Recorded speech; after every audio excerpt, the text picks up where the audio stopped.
There are moments when the weight of trying to be good enough becomes visible. When children ask if they have to feel happy, when adults apologize for their tears, when families hide their struggles behind perfect facades. These moments reveal the exhausting work of performing emotions we don't feel or contorting ourselves to fit spaces that weren't designed for our wholeness. We get to be. These four words aren't just permissive, they're revolutionary. They're the gentle dismantling of every message that told us our feelings were too much, our questions too curious, our energy too big. They're an invitation back to the truth we knew before we learned to hide, that our being, messy, complex, gloriously human, is not a problem to be solved, but a gift to be witnessed. What if being wasn't something we had to earn? What if we stopped dividing emotions into good and bad, recognizing instead that feelings simply are messengers carrying information about our inner landscape and our relationship with the world around us? We live in a culture obsessed with emotional binaries. Happy is good, sad is bad, calm is acceptable, anger is problematic. Gratitude is virtuous, disappointment is ungrateful. This rigid categorization creates an impossible standard where half of human experience becomes something to hide, fix, or apologize for. But emotions exist in infinite shades of nuance. The grief that carries love, the anger that signals injustice, the fear that protects us, the disappointment that reveals what we value. When we confine emotions to narrow boxes of acceptable and unacceptable, we confine the people feeling them. We send the message that wholeness is conditional, that belonging requires emotional performance. This confinement shows up everywhere. Children learn to suppress tears to be brave. Adults smile through pain to be positive. Families avoid difficult conversations to maintain harmony. Communities silence voices that express discomfort to preserve unity. In trying to eliminate the messy parts of the human experience, we eliminate the very humanity that makes connection possible. What if we instead offered radical permission? Permission for the child who shows up angry, the family member struggling with grief, the colleague navigating uncertainty. What if they all received the same message? You get to be exactly who you are in this moment, and that's enough. This isn't about enabling harmful behavior or avoiding growth. It's about creating the emotional safety that makes authentic growth possible.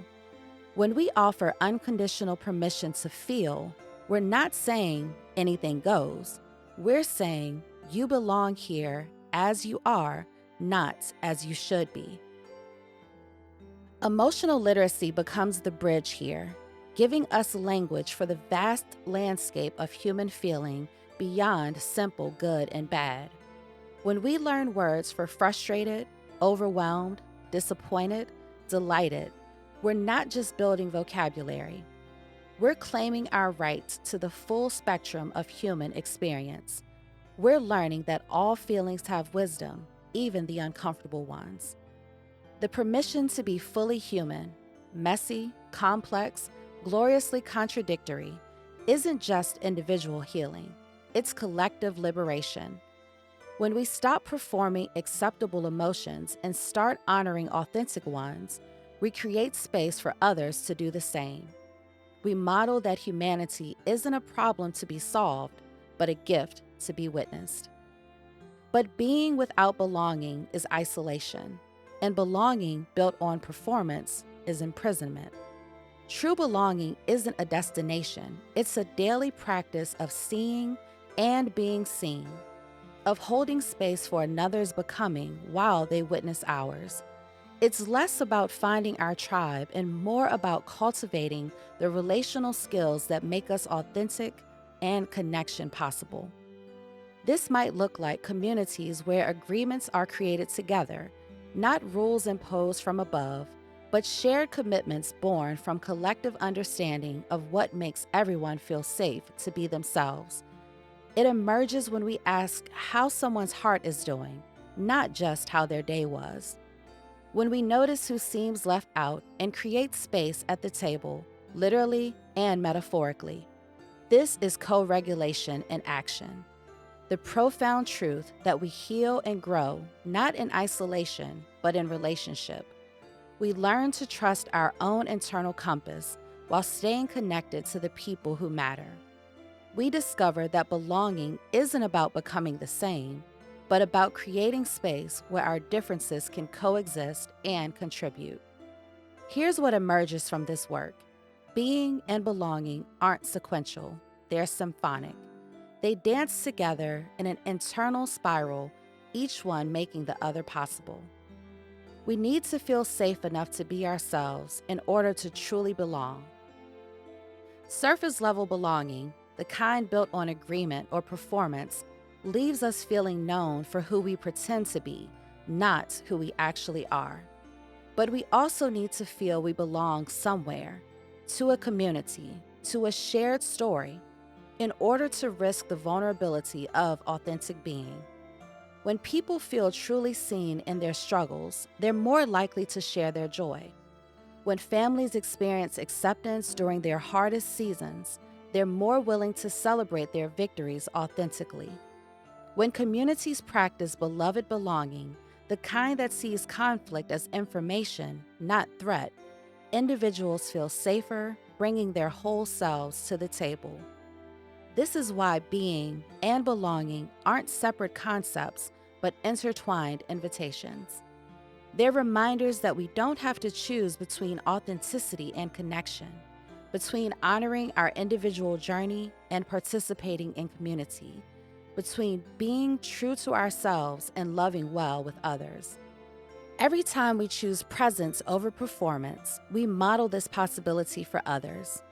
Every time we respond to big emotions with curiosity instead of correction, we demonstrate that all parts of the human experience have value. Every time we build communities where difference is celebrated rather than merely tolerated, we create the conditions where everyone can flourish. This isn't easy work. It requires us to examine our own stories about being and belonging, to notice where we've learned to hide or perform or minimize ourselves.